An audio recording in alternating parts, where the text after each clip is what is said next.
All right, away we go on what day is it today? Friday. Friday, brother. It's freaking Friday. It's Freaky Friday. Ahead of St. Patrick's Day, ahead of conference tournament championship games, that's about it. Anyway, that's Joshy, DiMaggio, I'm Alex Strouf with you. It's Mr. Irrelevant, episode 227 with you on this Friday. Producer Tiny and Hunter Vaughn back at the Everlight Solar Studio in downtown Madison. Will Summers is here. He's shoving his face. I don't know if we'll hear from him today as we get into a lot of things. We have a great show planned for you today. I say that every day, but I'll be the judge of that. I really mean it today. We're going to talk free agency. We're going to talk a little college hoops. It's the best time of the year in college hoops. We are going. I have an unbelievable nugget for you, which I'm going to try to provide you with a few of before next Thursday when the NCAA tournament begins. I'm just going to fire nuggets at you just so you know what to watch for. I've got an all-time one today, and then we will do a little what we learned. We've got some good what we learns planned today, so we will get into all that ahead. But we got to start with this because it really bothered me, to be honest with you. It bothered me because Eric Stokes, who is now a member of the Las Vegas Raiders, took a shot at my hometown, Joshy. Took a shot at my hometown of Green Bay, Wisconsin, where I grew up. He's proud of his town. I'm proud of my town. Here is new Raiders cornerback Eric Stokes talking about his excitement to join the Las Vegas Raiders. I ain't gonna lie, yeah. I ain't even sugarcoat it to you. Yeah, Green Bay is different. I love Green Bay. I absolutely love Green Bay. But after about 10 o'clock, there's nothing else to eat in Green Bay. So I'm really excited for like the food options here that I can really show my big back activities. And yeah, so I just can't wait. All right, so let's start here. I am not here to deny the fact that Las Vegas, Nevada, one of the biggest tourist cities in the United States of America, has more of a diverse food selection than little old Green Bay, Wisconsin. I am not here to deny that fact. But seems dangerously close. Why is Eric Stokes' first thought, yeah, I can't eat past 10 p.m.? World-class athletes are supposed to have world-class diets. And I'm not very familiar with a world-class diet by any means, but I imagine it does not often suggest you eat dinner at 11 p.m. Fair? I think that's fair. Typically, the best athletes we know and the people like Tom Brady sure ain't eating to-go food or restaurant food at 10 p.m. when he was winning Super Bowls. Correct. I would doubt Aaron Rodgers did that with how he's talked about his diet and the way he eats. J.J. Watt, famously. The best athletes seem to have that stuff pretty dialed in. Correct. Or there's DK Metcalf, who claims he just eats bags of candy throughout the day. Yeah, that's true. I do that as well. Chad Johnson said the reason he didn't get injured more is because he ate a lot of McDonald's. Which he still swears by. Swears by it. Swears by McDonald's, which is respect to you. Now, my second point would be, bro, you ever heard of half-apps? Half-apps. We talking the bees? Yeah, we are. Yeah. See, we're going to have to... There's a tweet out there somewhere in the ether from somebody from like 2014. I'm glad you brought it up. That says, when is Alex Strouf not at Applebee's on the east side of Green Bay? That's embarrassing. There's a tweet out there that says that. The Bees, I remember when the Bees came to just off Moreland Road off of 43. It was a big deal. Me and my friends went there. Me and my family went there. Because the chain restaurant game hadn't really made it out towards the depths of Waukesha County and McGuanago at that. So the Bees was a big thing. The Bees been passed by. The thing about Green Bay is it's the absolute chain restaurant capital of the world. If you go by per capita, the amount of chain restaurants that place has to offer, it is utterly baffling. Okay, now let's not be disrespectful. I'm being disrespectful. I can tell. That's why I'm saying don't be. Disrespect intended. Disrespectfully, Green Bay sucks. No, it does not. Green Bay is a wonderful city. It's so plenty funny of local restaurants that are open past 10 o'clock. When people mention the local restaurants, you hear the same four names. There's not a very diverse selection. Mackinaw's, Hagemeister Park, Blue.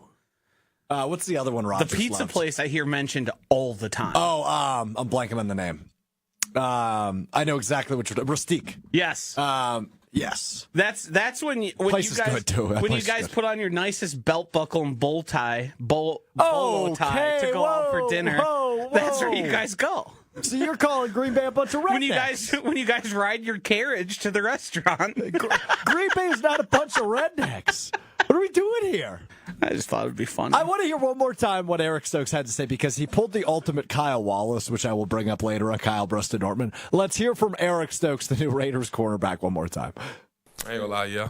I ain't even sugarcoat it to you. Yeah, Green Bay is different. I love Green Bay. I absolutely love Green Bay. But after about 10 o'clock, there's nothing else to eat in Green Bay. So I'm really excited for like the food options here that I can really show my big back activities. And yeah, so I just can't wait.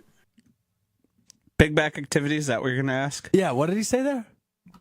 Big I really back show you my activities? big back activities. Now we might need to bring in the Young that's here. Is he not back there anymore? He left. Yeah. I don't really know what that means. I feel like I have a pretty good sense of There he the is. modern slang. Hey, Will, can you put your mic in the mode that you need it in and answer us? You're the youngest one here. What does big back activities mean? Big back activities? That's correct. That's what Eric Just Stokes means you said. like eat, like binge eat, I think. I don't know. I'm not really. I see it on TikTok a lot. I think that's what it means. Ah, so there, we got an answer. He's apparently serious about his eating. All right, here we go. I Googled it. The term used in vernacular English refers to folks who have a wide back, a trait usually seen on plus-sized individuals. So he's saying his eating is similar to that of a large fella. Which is just what you want to hear out of a new signing. Your guy who's supposed to be known for his speed. Maybe Going to you transition saw to the commercial linebacker. Do you think he saw the commercial with Devontae Adams with the Taco Bell in his house? And that got him excited? Oh, for sure. Yeah. I mean, if we really want to break this down, Green Bay does not have a lot to offer. It is the smallest Yes. market in American sports. It has the metropolis of football to offer. It has some nice things, some things you would find. Great place to raise a family. I can't argue that. Having not raised one there, but Oh, Jason Wilde seems to be doing a good job. Goodbye, Hunter. Hold on. We got to acknowledge the YouTube stream right now. He found a tweet from Tanner on December 26th, the day after Tanner. Christmas, 2014. And it just says, when is Alex Strouf not at Applebee's? 2014 is a little late to be still indulging in bees to that degree. But that's when it just got to Green Bay, I'm sure. Yeah, that is true. I was 16. Green Bay is going to lose their mind when they figure out joggers exist. Like the pants? Yeah. You know, it's funny you say that. My high school girlfriend's mom bought me a pair of joggers. I still own them. I wore them yesterday, in fact. They're my favorite pair of pants. I've owned them for 10 years at this point. Longer than that, I think. Still fit, though, so that's good. I swear I no big remember back it- activities for me. I swear I remember it being a big deal when they got a Starbucks for the first time. Joshy, they got a Starbucks 30 years ago. You sure about that? You Maybe sure it was a about new that? location. Well, the Starbucks on the east side of Green Bay moved a block probably about 10 years ago, and it was much bigger, so that was a big deal. But there's been a Starbucks by Lambeau for a long time. Is it a good thing for the Packers to have nowhere to eat and raise as much hell after 10 p.m., or is it a bad thing and a disincentive? Okay, number one, it's not like Green Bay doesn't have clubs or bars or... It's true. If there's a reason every weekend, the Green Bay Packers are in Milwaukee. Is that true? Yeah. Where should we go? Jordan Love is here frequently. Do you know that for a fact? I have been in the same places as Jordan Love. Why has this never come up? Because this is, what am I going to say? Have you ever said anything to him? No. I mean, he's always in like a VIP. Go crash it. No. You're a cool I'm not guy. a tool. You're not a tool. You're a good guy. I'm making that exact point. But he gets approached everywhere he goes. Like, I've seen Josh Myers. There's a contingency, and Eric Stokes was one of them, of guys who came down. Either it was often after the game, they would just jet straight down here and then be at the local clubs and bars and hanging out and talking to chicks. Also for Talking to chicks. Green Bay, I mean, I remember when it was a huge deal that they got a Chick-fil-A. So That Like- was a big deal. Now Hunter does have a point there. That was a big deal. That was very That recently. made the news up there. I lived in Madison. They now have 3 Chick-fil-A's in Green Bay. One's in Bellevue. It's a bustling metropolis. It is. I mean, look, your point on chain restaurants isn't wrong. And chain restaurants typically are open until 10 p.m. So Eric Stokes has a point. If he's playing a Sunday night football game and he needs a cheap meal on a Sunday night, it's going to be hard to find. Unless it's like Papa John. I believe the team sends you home with food if you so choose. That's my understanding. So, But is it deep fried and delicious? It's going to be healthy. Big back activities. It's got Yeah. big back activities. Who wants some grilled chicken and broccoli? Ugh. Not Eric Stokes. No. He's trying to hit up Chili's. Now, what I mentioned was a Roadhouse for some buns. Eric Stokes pulled the ultimate Kyle Wallace. And if you don't listen to Kyle Brisson Norton weekdays 2 to 5, you should, first off. Wonderfully produced program. Number 2, Kyle will often diss somebody or something. Yeah. Compliment. By leading with, I love blank. Yeah. But blank. You just heard Eric Stokes go, I love Green Bay. I absolutely love Green Bay. But the food does not compare to that of Las Vegas, which, again, is not false. Now, fun fact about me, my father, who obviously is my father, that's the one. lived in Green Bay Great. for a long time. Thus, I'm following. Your dad is your dad. That's why I lived in Green Bay for a long time. My father moved to Las Vegas in December. So him and Eric Stokes, same path. So maybe I'll shoot my dad a text and say, hey, food options a little bit better out there? Just to confirm Eric Stokes' thought. The thing about Las Vegas, though, is it's like... Now, for someone as young and wealthy as Eric Stokes, you can do whatever and have a lot of fun, but, like, Vegas isn't a great, like, hangout spot. It's like an event, a big deal spot. Yeah. Like, you can definitely go out to dinner and have nice dinners, but, like, a lot of them are in casinos. You can't, like, just saddle up to a bar anywhere, really, without having a slot machine in front of you. It's just a little different feel. But here's the thing. I think it works against the Packers, Green Bay, the city, the chain restaurant capital of the United States. But I also think it benefits the Packers for when players do get here. It's a lot harder to get into trouble. And it's a lot harder to let the vices that many of us fall victim to, boozing, chicks, things of that nature. You don't have as many options. So it works out, I think. So are you saying that Eric Stokes is going to get in trouble in Vegas because of his big back activities? No, I just think it's easier to find yourself in situations where maybe you're out a little too late. I'm a little irritated that you're not buddies with Jordan Love. I mean, famously, it's like good process to bet against NHL teams that are playing in Vegas because they're probably going out, they're probably doing stuff they shouldn't be, and they're probably not ready for game day. That's a famous strategy that people have been using for a long time. And I don't... My interactions with celebrities is if I see them and I pass them, I'll go, hey, how's it going? Like when I ran into Mike Budenholzer. Bud. I ran into him at...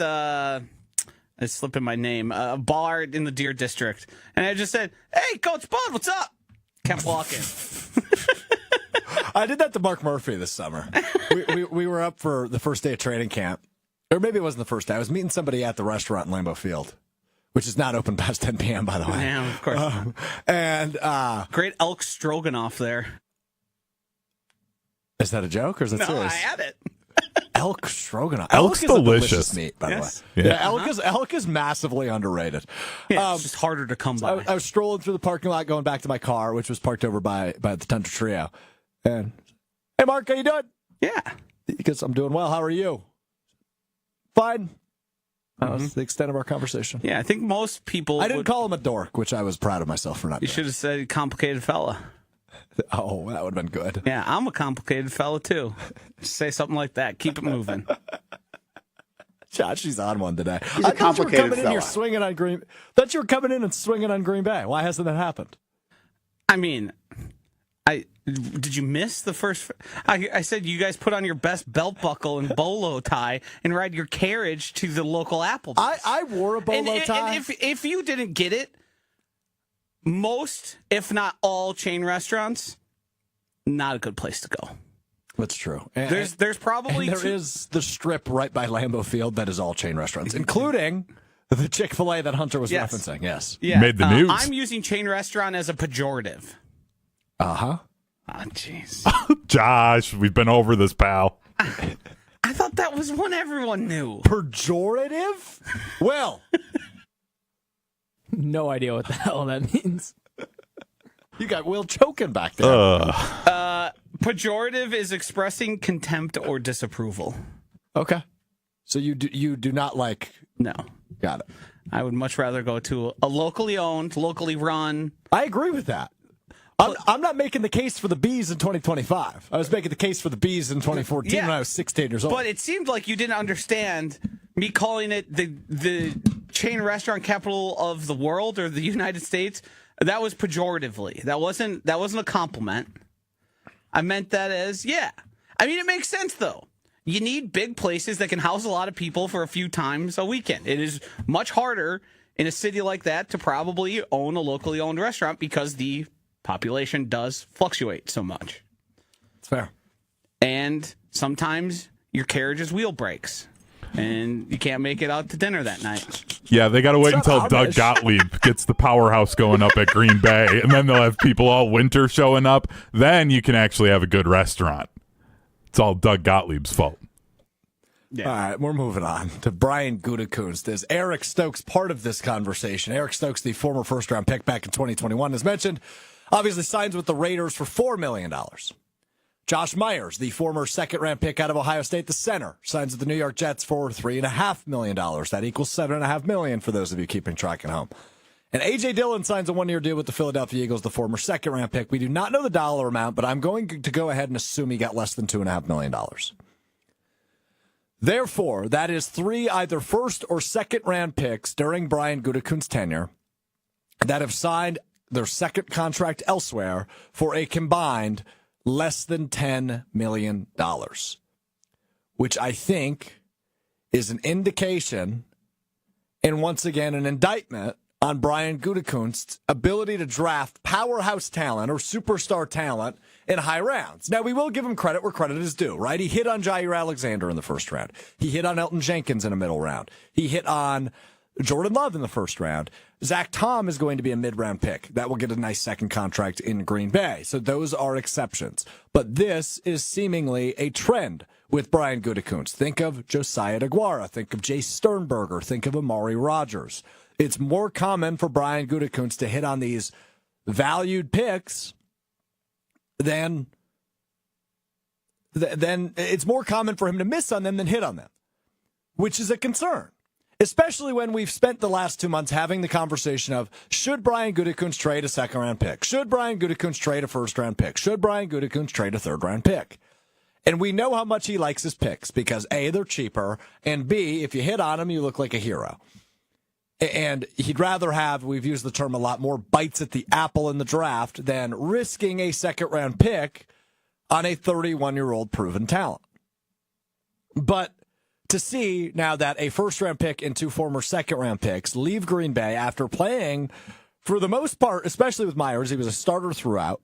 Stokes, following the injuries and the Liz Frank and everything he was dealing with, never really got back to Eric Stokes of his first year, which wasn't a bad corner. He's a rookie corner.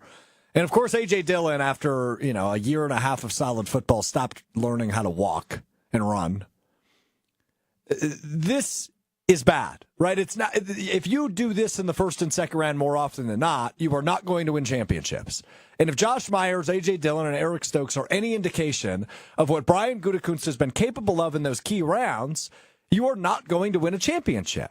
Now, that is not to say just because he's done that in the past, he's not able to hit on those picks in the future. That's not what I'm saying. I'm just saying a team that's championship window we have defined as open is losing key draft picks from years past. It's hard to backfill that with key contributors right away. That's the big conversation we've had at wide receiver. Yes, they have some nice pieces, but they don't have a proven commodity, a proven concept as a top target. Drafting one in the first round doesn't necessarily change that problem. Signing a Devontae Adams changes that. So this is an indictment to a point on his ability in those rounds. That's what frustrates me at this point. Now, again, that's not to say just because it hasn't worked in the past doesn't mean it'll work in the future. Just as of now, you lose these key contributors, these key draft picks as you're trying to build a championship team. Joshy, when you look at these 3 picks specifically and what they signed for with the Jets, with the Raiders, and with the Eagles, does that make you go, oh boy, this actually makes more of a case to go ahead and trade a second-round pick for a guy like Trey Hendrickson, who is still available out of Cincinnati? No, wouldn't even make me think twice about it. If we look at this draft in specific, the 2021 draft, Eric Stokes was drafted 29th overall. Behind him went Gregory Rousseau, Udafe Owa, Joe Tyron Shoyinka, Tyson Campbell, Elijah Moore, Javonte Williams, Javon Holland, Landon Dickerson. Now, the second-round pick of Josh Myers at the end of the second round, which was followed directly by Creed Humphrey, who, as That's we know, a bad one. on this program is now a All-Pro and one of the highest-paid offensive linemen in the league. This 2021 draft, aside from like the first, let's look here, 12 picks where Micah Parsons went, not a lot of star power. We've got Landon Dickerson, we've got Nico Collins, Creed Humphrey, but Nico Collins was a third-round pick. Quinn Miners was a third-round pick as well. Some drafts, down there, fourth-round pick, Amon-Ra St. Brown. This draft was a weak draft. Sometimes you hit, sometimes you don't, but drafting at 29 does have more and more risk when it comes to getting and retaining talent. I don't think anyone behind him has made a definitive case for Eric Stokes in specific should have been that pick there based on where all these guys were evaluated and valued during the time of that draft. It's really easy to do the retrospective on the draft, especially the Creed Humphrey, Josh Myers debacle. I'd love to have Creed Humphrey be one of the highest paid linemen in the NFL on the team right now. And that was a miss. And interestingly enough, we all kind of said it was a miss as it happened. Yeah, that was one of those we diagnosed in the moment. Yeah. We're right about. Yeah. But when you're building championship teams, you need players that are going to compete and be cheap values. They're going to greatly overperform their pay level and their salary cap. So to keep trading all of those picks or trade more of them, here's the thing. Do I think Goody should be more willing to trade some picks for established stars? Yes. Do I think he needs to overcorrect and be trading for someone every year? No, that doesn't make sense to me. I think the draft is and always will be the best tool you have in building your team. The problem is if you are consistently successful, you are typically going to be drafting in those last 10 or so picks, which is a disadvantage, but many, many great players do end up there. Of course. Throughout the years and the churn, let's say, of talent that comes in. This year is said to be a weaker draft, but we've heard that before, where it's supposed to be a weak draft, and then it's a star-studded lineup of guys up and down the draft in multiple rounds that end up being difference makers on teams. That's just sort of how it goes. Each situation, each player is independent of those players around them, and a lot of times it depends on the situation and the opportunity they get. So I don't like to see that. What the biggest indictment to me out of this whole thing was how much everybody in Green Bay told us how well Josh Myers was playing and what a tool he was. And in retrospect, I think that might have been trying to help him out, mentally, give him the support. A little bit of confidence, yeah. Yeah, because everybody who's graded Josh Myers, and now we know the NFL at large had a chance at him and said, you're not worth all that. That's backup money that he got.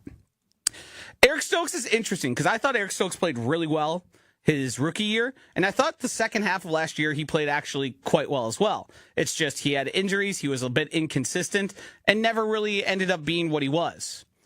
So to me, those are kind of risks inherent in the draft. I think it's really hard to micro-evaluate each of those decisions, and I certainly think there are bigger misses in terms of what they contributed.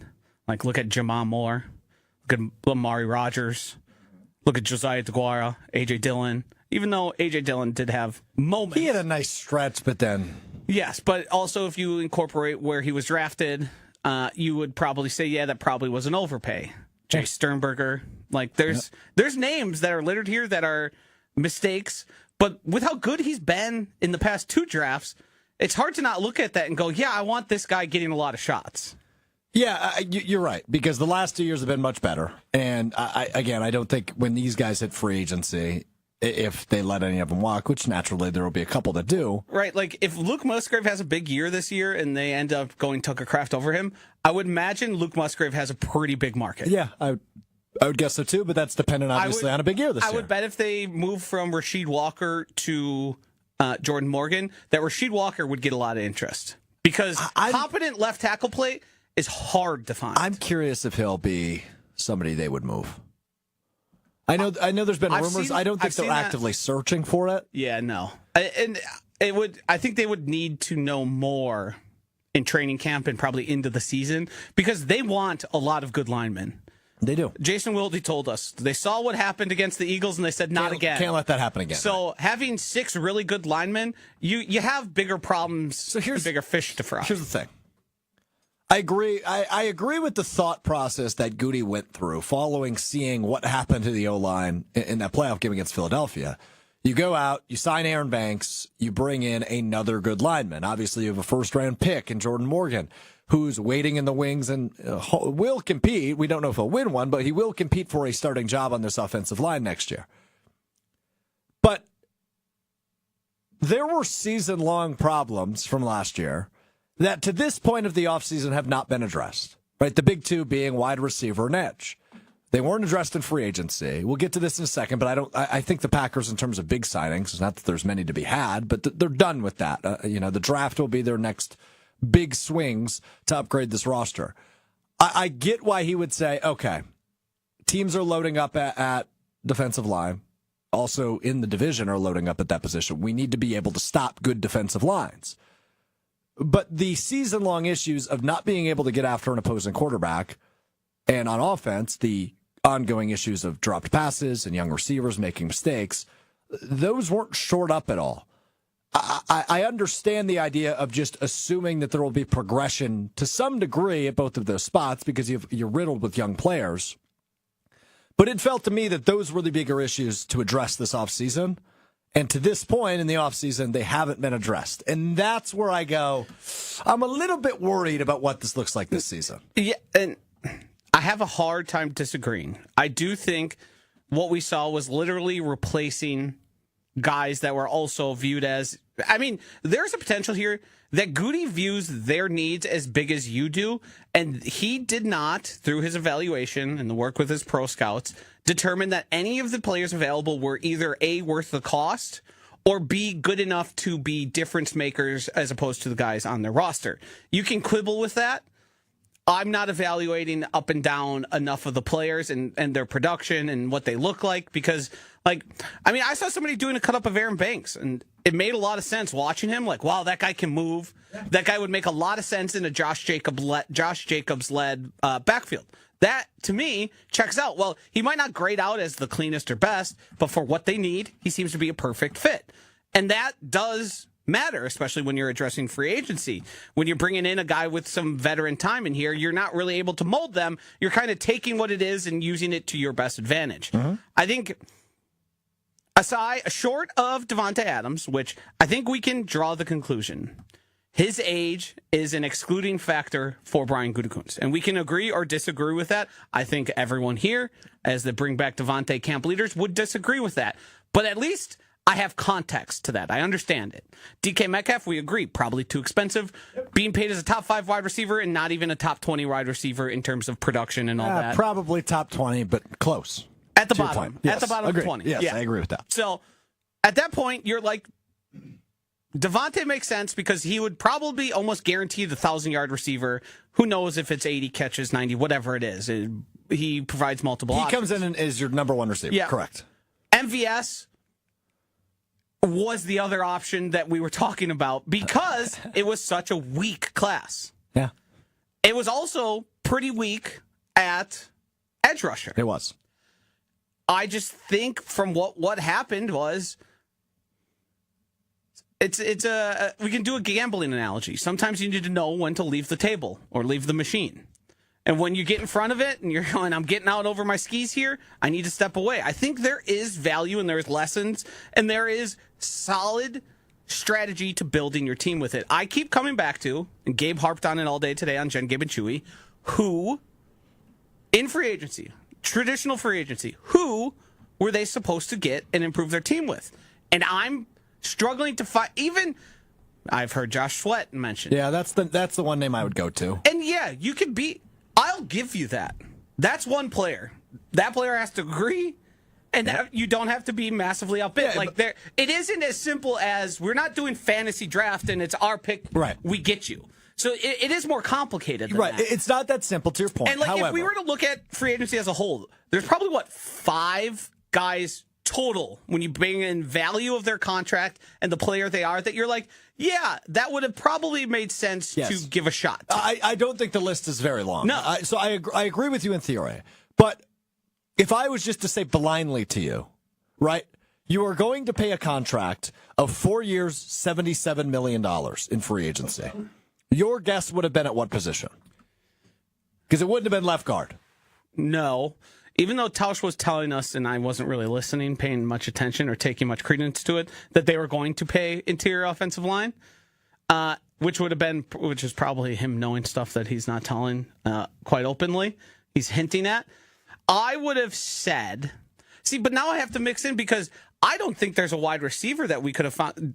Devontae's not getting 4 for 77. Right. You would have never paid T. Higgins that. You would have never paid. Maybe go to edge rusher, but 4 for 77 seems a little light for what you're wanting.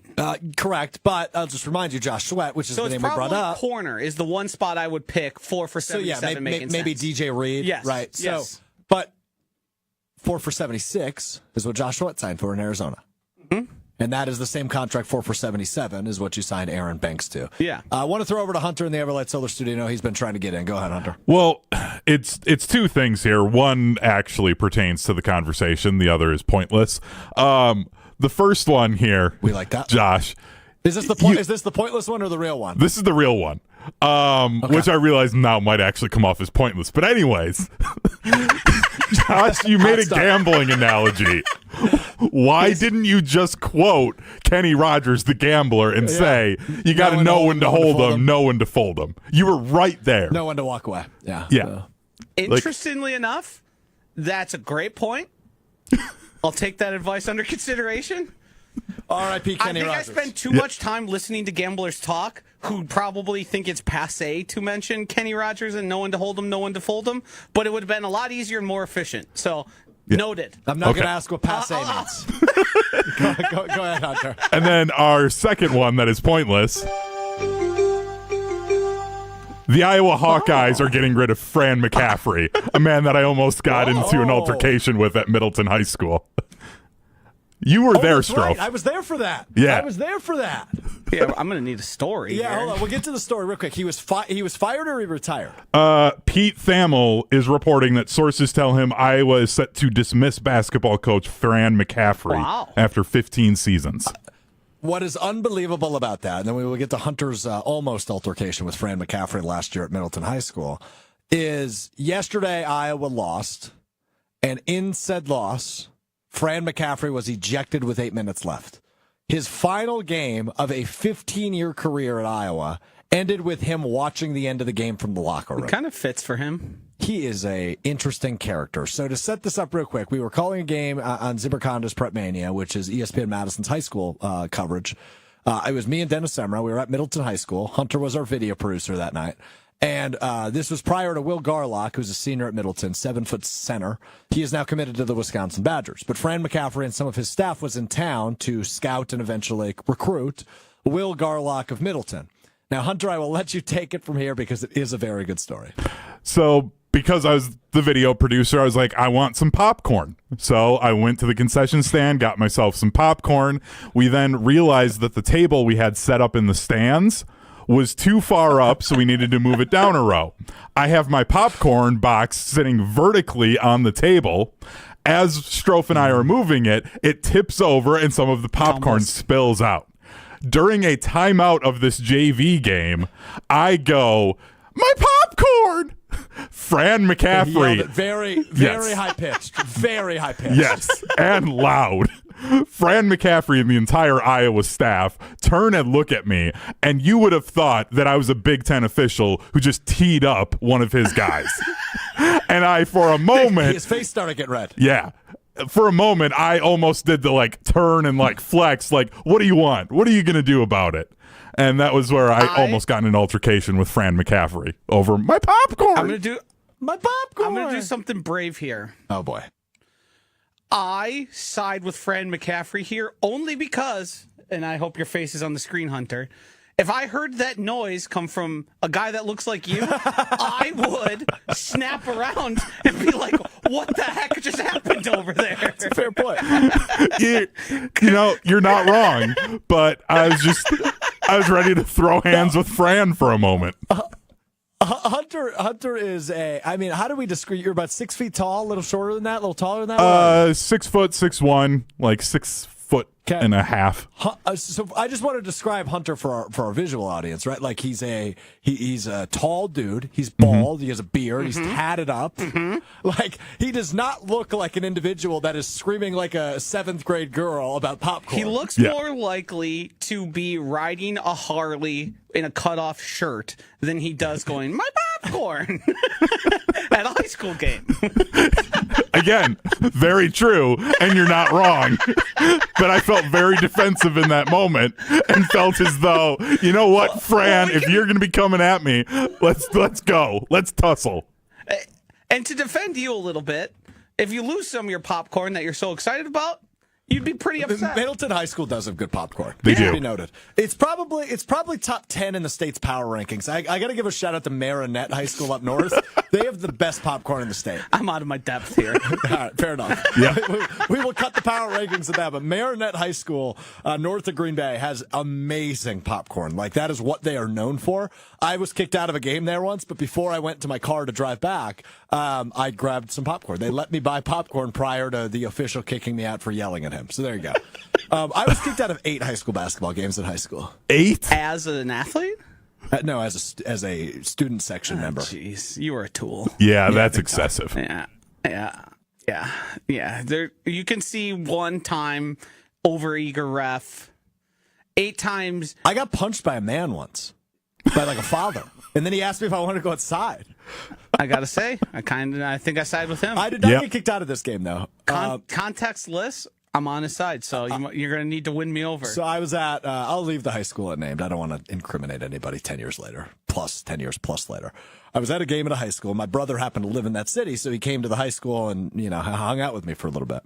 And I was just saying, whoa, like during a free throw. And I think it was this guy's daughter who was shooting the free throws. I would bet. And he walked over and he punched me on the arm. He goes, you want to, what did he say? I don't even remember. He said something like, you want to take this outside? I go, dude, I'm 15. What do you want from me? And then my brother, who happened to be 19, he was like, yeah, we can go outside. And this guy backed off because my brother's a bigger individual.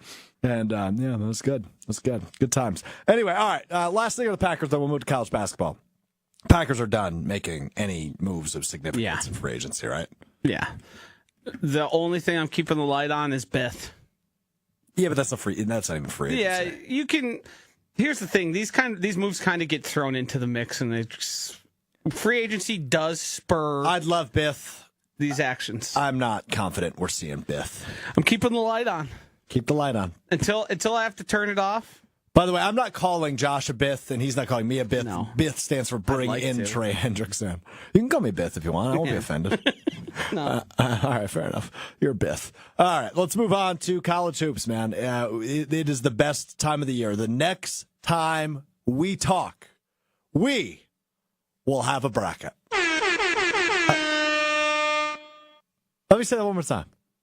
The next time we do one of these shows, Monday, when we do Mr. Relevant episode 228, we will have a bracket.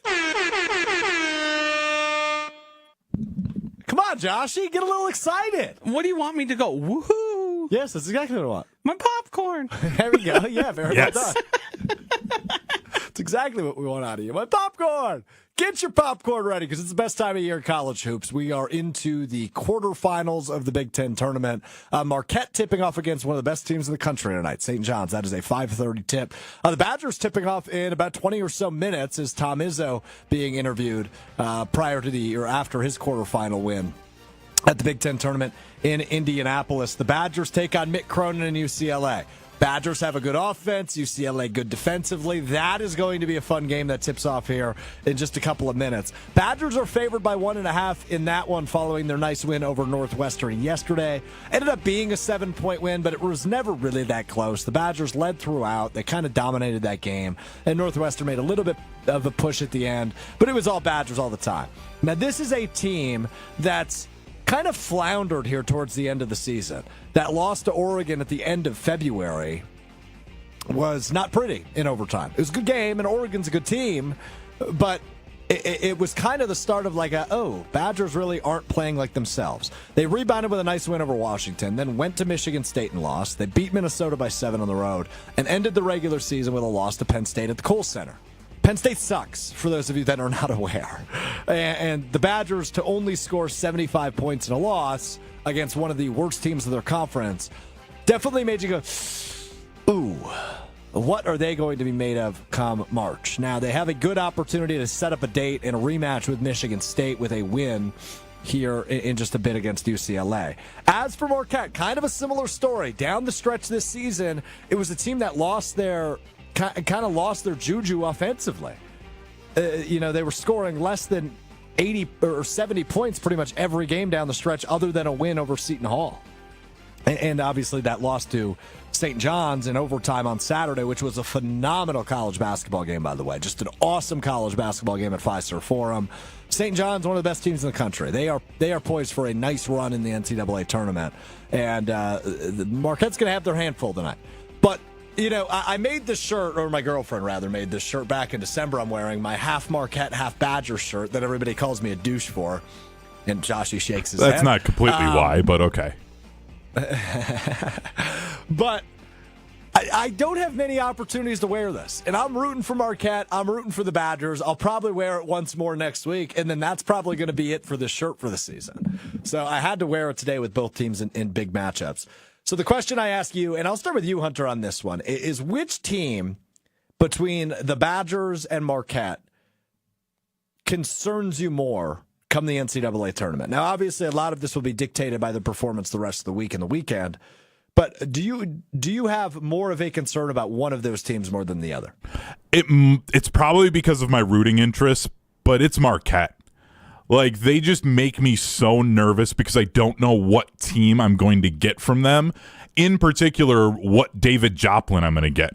We know what we're going to get from Cam Jones. He's going to put up a little bit north of 20 points. He might go for closer to 30, and then that's incredible. But are we going to get the back end of this game yesterday, David Joplin, where he's hitting step-back threes and he's blocking? He was awesome. Yeah. Awesome down the stretch yesterday. It's almost like you need angry David Joplin for an entire game for them.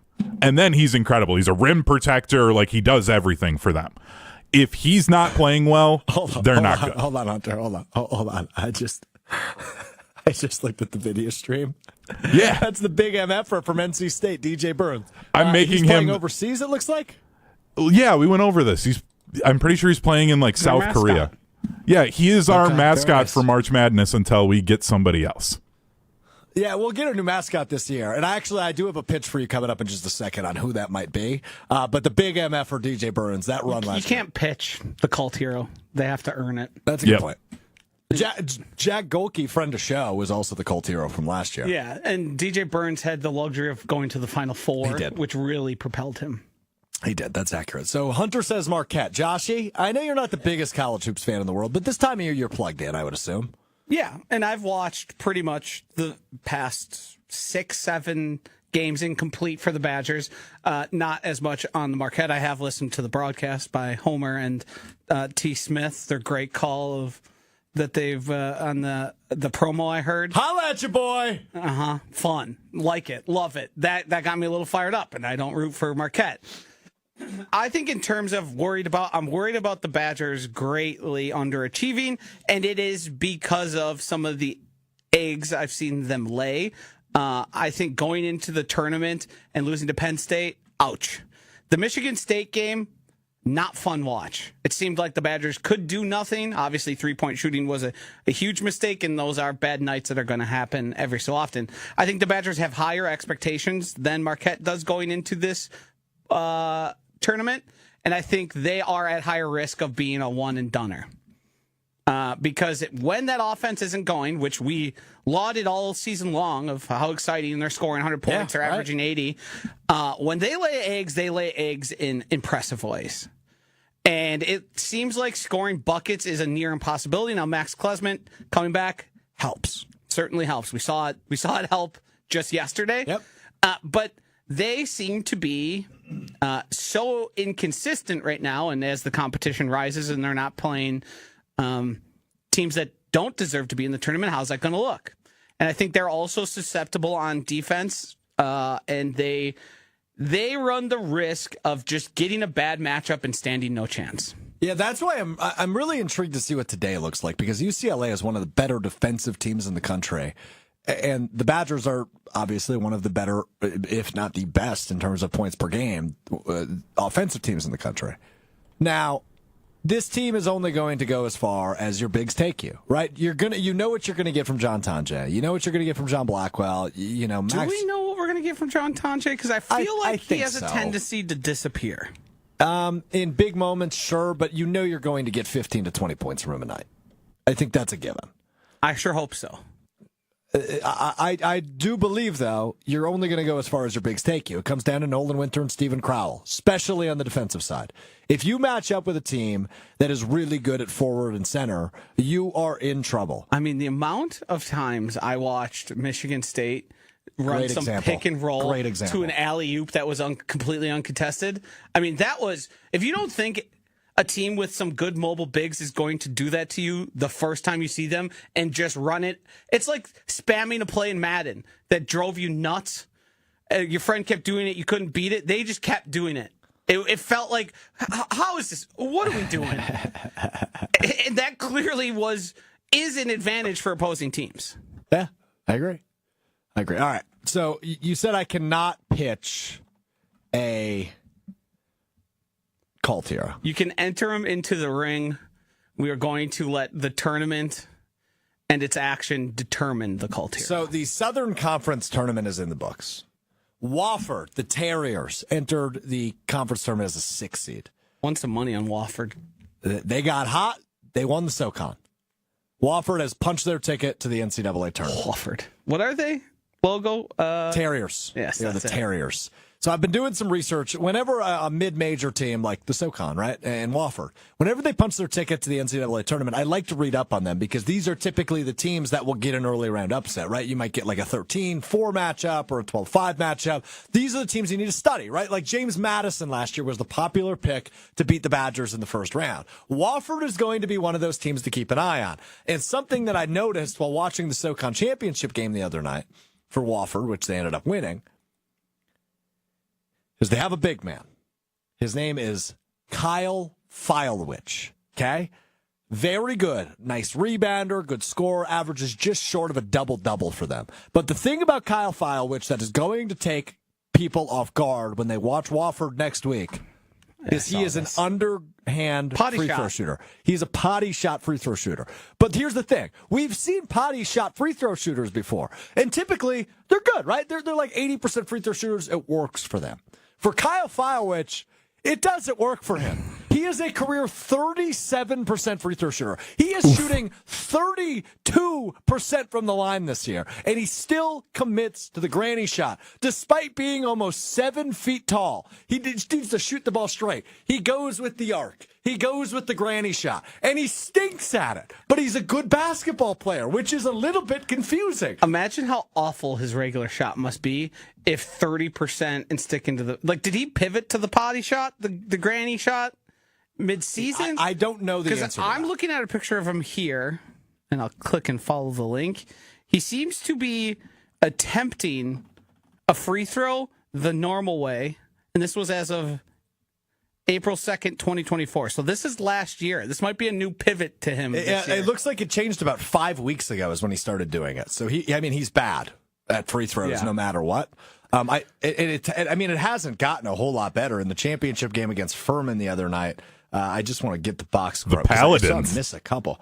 Yeah, he was 3 for 7. So it's gotten a little bit better. 3 for 7 in a championship game and a nice 7-point win for Wofford the other night. I have somebody to keep an eye on that. I have an entry to this one, and it's not even a player. It's a coach? It's the young man, the trainer, or the assistant for McNeese State. Yeah. I don't know if you've seen this fella. Oh, boy. McNeese State. Awesome. Wade. McNeese State does what we've seen the 49ers do. The boombox, they walk out of the tunnel, they're all rapping along, singing along. Well, this fella, and I forget his name, I should be able to find it here with a quick Google. Hunter might be able to do it faster than me. This little fella, not very tall, a little pudgy. Yeah, you just called him little fella. Oh, I got a video of it. Oh, Yeah. boy. Yeah. So Amir Khan. Amir Khan. He comes out, he raps every single word to these Kodak Black songs, and He's a hip hop head. He knows what he's doing there, and the team loves him obviously because a much shorter guy rapping all the words to Kodak Black, that's going to get you fired up. So McNeese State did punch their ticket. They did. They win a couple games. We're getting features on this fella. Yeah, no doubt. Like Jen Latta's going to have to do a feature on E60 about him. Now I got to look. He's a living mascot for McNeese State. Now, McNeese, they were in the tournament again last year. And, 19-1 this year. Their schedule's a little bit better than it was a year ago because they were playing some wild schools last year. Their second game of the series or of the season this year was a 111-57 win over the College of Biblical Studies. Boat raced them. Other than that, you've heard time to hit the court. Less time in the Bible. On my brother. birthday, December 7th, which was the same day, by the way, Wisconsin played Marquette. Thank you for mentioning that it was your birthday. It's just what happens in my head now. Yeah, it's hard. How can this be about me? Laterno, you know what that is? No. Laterno, that's a famous name, I believe, of a... I'll look They it beat up. them 103-69. But yeah, McNeese has only lost one game since December 22nd.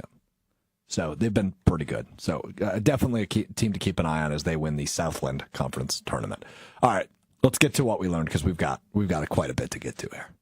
You learn something new every day. We learned something new today. It's time now for what we learned. Bill Belichick is the new head coach at the University of North Carolina, right? Dipping his toes into the college football pool. There was a video earlier in the week that showed Belichick dapping up a bunch of recruits very awkwardly. You okay? I just remembered who it is. What is? Mary Kay Letourneau. Who is that? She was the woman who had the teacher who had a relationship with her 16-year-old high school student and had a child together. Very famous story. Very famous. No wonder it's rang a bell. Because I believe they maintained her. She went to prison and they maintained a relationship after it. Mary Kay Letourneau. Not shout out to her. Not shout out. I want to make that clear. I'm not shouting her out, but I know why I know her now. I saw Josh. I was trying to transition, Yeah. and I looked over to Josh, and he looked both shocked and in stitches. And it looked like a face where he's like, "Do not throw to me. Do not acknowledge when I'm laughing." I was hoping it was like an old Brewers baseball player. Not quite. Not quite. Bad. That's awesome. That is awesome. We're doing live entertainment here. Sometimes things happen. Sometimes you miss, right? Like sometimes it just happens. And that one, it seems like every Friday we have some sort of Joshy mess up. Last week was my favorite though because he was in the middle of like a serious Packers rant. Like Joshy was a little upset last Friday, and then all of a sudden in the middle of the rant, without changing his tone whatsoever, he goes, "Woman with horns, woman with horns." I think both of these things. See this situation with Mary Kay Letourneau. You can't deny love. Is I shouldn't say you that. should. Strike that from the record. I put that out. That's not where I was going. It was one of those things where I know that name. Why do I know that name? And in this situation, I probably shouldn't have verbalized it. But once I did, I was like, well, I got to know who then. And I said, oh, boy. Oh, boy. See, I looked it up and was just going to let it go. And then you just had to say it. Wait, so I'm going to ask, look, we're all thinking it. I'm going to ask the stupid question. I know the answer is no, but I'm going to ask it anyway. This university that McNeese played, it's not named after her, right? No. If I were to guess, R.I.P. to Mary Kay Letourneau, by the way. Oh, she's dead? Yeah, 58. Sad. 2020. What year did this story come out? 97. Oh, that's before I was born. Yeah. Oh, wow. I remember this story because it was classic, like something you would see on like Oprah at the time, or sure. Yeah. By the way, and then they stayed together. Yeah. Wow. The university named after their founders, who were famous inventors. They invented a bunch of like earth moving equipment. So basically, like Caterpillar kind of stuff. Yeah, construction. Yeah. Joseph things. chimes in on the YouTube chat. Is a huge piece of construction equipment similar to Caterpillar wheel loaders. So there you go. Don't know what that means either, but that's fun. All right, let's get back to Bill Belichick. A lot of auxiliary information there. So we saw a video of Bill Belichick earlier in the week dapping up recruits, and awkward daps because we know Bill, right? Like he's cold-blooded. He didn't like his players in New England. He liked that they were good at football. And then after they won a Super Bowl, maybe they'd get a hug. But he's not dapping them up. Other than when Randy Moss invited him to a Halloween party. I think he might have dapped him up then. But regardless. Then an email was leaked from December of Bill Belichick that said, hello, can you please attach Jordan, being his 24-year-old girlfriend, on every email you send going forward? Now, a couple of things we need to point out. Number one, hire an assistant. Number two, it turns out that this was strictly about marketing and social media, which means Jordan Hudson, Bill Belichick's much, much, much younger significant other, is running his social media accounts. And once again, I say, hire an assistant, bro. There's an intern that would be happy to run the Bill Belichick Twitter account that was created 3 months ago. I'm sure UNC would pay that person. I do too. Probably pretty well, too. Pretty certain. Wait, but she's instead, not getting paid yet, is she? maybe she is. It's public record. They are a university, and that's how these came out, right? No, I think these were leaked. I believe. The emails, you mean? Yes. I believe the emails were leaked. You can't read Bill Belichick's emails. Don't know if that's correct, because when you are a state institution, you can have your emails read. That's why there are often cases of missing emails, email servers maybe not in the proper location when it comes to government involvement. Josh, he's too damn smart for the show. Okay, so we gotta have a talk. We gotta have a show meeting real quick. Okay. You gotta tone it down on the show, man. What you want me to be dumber? Yes. It is kind of the theme for the show. I think I'm bringing maybe a necessary factor. I don't know that I would say that. I'm raising our floor. I'm saying nothing about ceiling, because I think, as we've learned, dumb is good oftentimes, but sometimes we should bring up the floor. All right, I guess I won't argue with that. So there you go, Hunter. You got an email. Yeah, thanks. Is Didn't it know Bill that was Belichick's on. girlfriend? Jordan Hudson just email you? No, let's Stop take a talking look. about me. No, there's something going on at the Avenue. I don't know why I'm still on that email chain. By the way, We got corned beef sandwiches upstairs. Yeah. Oh, we better end the show. See beef? See beef. It's St. Patrick's Day on Monday. I'm going to a parade tomorrow. I actually just got put on a VIP list. wow. Just found that out. I'm going to So, Prep didn't know I was Mania going to a tomorrow. parade, but- Sectional finals. Big one. Hey, speaking of Prep Mania, Hunter, the Dean Dennis Semrau, Billy Kegler, the coach, on the call last night, Oregon versus Wanakee. Verona, in a Wanakee. boys basketball, Verona, Wanakee, the other orange school in the Madison area. On the call last night. And I don't know if I should be irritated or honored that this happened, because me and Dennis Semrau had a little thing when I used to call games with him. Take a listen to what Hunter did. And Josh, I'm going to let you be the judge, jury, and executioner on whether I should be honored or irritated. Take a listen. They're going blow for blow with 9:30 to go in this first half. Oh, and Caden McKenzie nothing but net on the triple. He's got 11 of the 21 for the Warriors. Just a momentary lapse. He tried to go under the ball screen, and Caden stopped and popped. Murphy, Dennis, anything you can do. I can do better. Anything you can do, I can do better. That was a thing Dennis Semra and I did for years when you would have a play and then obviously a response with the same thing. So a 3-point. Joshy, Hunter, should I be irritated or honored? Are they paying homage to a guy that's still alive? Can I add more imitation context first? Because That's up to Joshy. Judge, jury, and executioner Joshy. I don't think you need context because I'm on your side here. Okay. Imitation is the greatest form of flattery. 1. 2, Dennis Semrau's still there. Hunter still works closely with you. It's a fun little thing they can do. Loyal listeners to Zimbrick Honda's Prep Mania will recognize that and go, oh, that's nice. And when they recognize it, they think of who? Dennis. You. I think it is. Let's be honest here. You're not Bob Uecker. I'm not. That's accurate. You don't have a famous home run call. You're not Berman.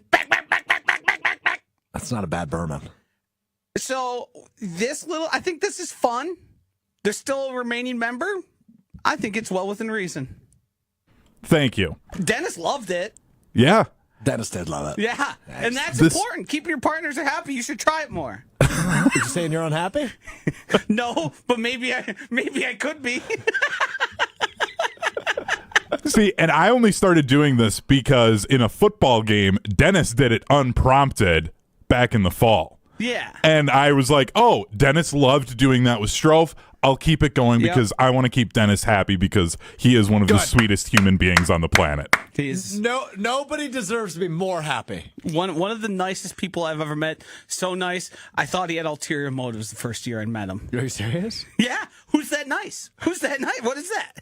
I think I'm that nice. No, No, God, you're not. no. You're 6%, Dennis. You know what? I'll take it. Everyone should be 10% more Dennis. All right, so what we learned is Hunter loves me and Bill Belichick needs to hire an assistant. Yeah. I think we've done well today. We're going to have a bracket on Sunday. We're going to have a bracket to break down on Monday. We're going to have some college basketball guests and talk next week as we lead you into the NCAA tournament and continue to hash through the NFL offseason. Joshy, it looks like you have something to say. Do you have something to say before we sign off? No. Okay. Would you like to tell everybody to have a good weekend? Have a wonderful weekend, everybody. You got anything planned? Doing a show tomorrow with Alex G, 10 to noon on these very programs here. You can find it on YouTube and both ESPN Milwaukee and ESPN Madison radio stations. Other than that, I got to clean cars this weekend. So as in like vacuum the interior? Vacuum, and as somebody who used to, as a profession, be a car detailer. Wait. Wait. Prior to my job here at Good Karma Brands, I was a car porter. So I worked at a dealership. Okay. I cleaned, washed, waxed the new cars, and then all the used cars we bought in, I had to then completely flip and make them look brand new. I think my greatest downfall as a professional radio guy is Life experience? because I got into this career right out of school. Well, Yeah. let's be honest here. It's also your greatest benefit because you came in way ahead of 99% of people who enter the radio business. Yeah, I fail to realize that sometimes. Yeah. I am very lucky in that degree because Well, you obviously worked at it. It's not I worked like my ass off, Yeah, right? But I lack cool stuff like that, though, right? Like, all I have to look back on is I served tables at a breakfast diner that was split with a gas station for a year, and then I worked at Lids as a part-time job for a while. That's a Green Bay ass sentence. Yeah, well, I was actually in Greenleaf. No marijuana jokes need to be had. I also worked at a bottle cap making factory. I almost swore. I almost said the F word. So- what does that mean? The bottle caps you find on a Heinz ketchup bottle, on Sure. your shampoo bottles, on your water bottles. I was working the machines that were injecting them into molds dropping them out and sorting them. Hunter, if we did so we've been doing, and by the way, please subscribe if you haven't already. Mr. Relevant podcast feed, Apple Podcast, Spotify, and of course right here on YouTube. But on the podcast feed specifically, so Apple Podcast, Spotify, we've been dropping some bonus content on there just to give you a little thank you for joining us that way. Do you think people would be interested in a Joshy DiMaggio career background episode sometime in the next few weeks? I think so. I mean, if we really wanted to get into it, we could make this a multi-part series because I steam cleaned carpets for about 2 years, and I worked at a gas station and a hardware store. That's the one. Okay, power rank, gas station number 1, most interested in that. Yeah. That's fascinating. I painted houses. Okay. Like exteriors. So is that spray paint? Did you have to wear a mask? No, I had to hand paint. Save it for the series. I want to dive into everybody's career background. We could probably, and the series should be Hunter and me because, let's be honest, these jobs I had weren't that exciting. I've got like 1 or 2 stories from each we're sharing. I mean, you did have a gun pulled on you at one point. I did. Yes. Uh-huh. We'll save that for the series. Anyway, if you haven't already, Apple Podcast, Spotify, wherever you get your podcast, Mr. Irrelevant with Alex Strouf is the podcast title. Just make sure you find that. Appreciate you hanging out with us today. Joshy, good work this week. Hunter, good work this week. Appreciate all that you guys do. We will be back at it Monday. We're going to break down the bracket. We will continue to parse through the NFL offseason as it continues. Where will Cooper Kupp end up? Probably not in Green Bay is the answer. Enjoy the weekend. Enjoy the basketball. Stay safe. Make decent decisions. We will talk to you on Monday beginning at 12:30 Central. ESPN Milwaukee, ESPN Madison on YouTube. For Joshy, for Hunter, I'm Alex Strouf. Peace.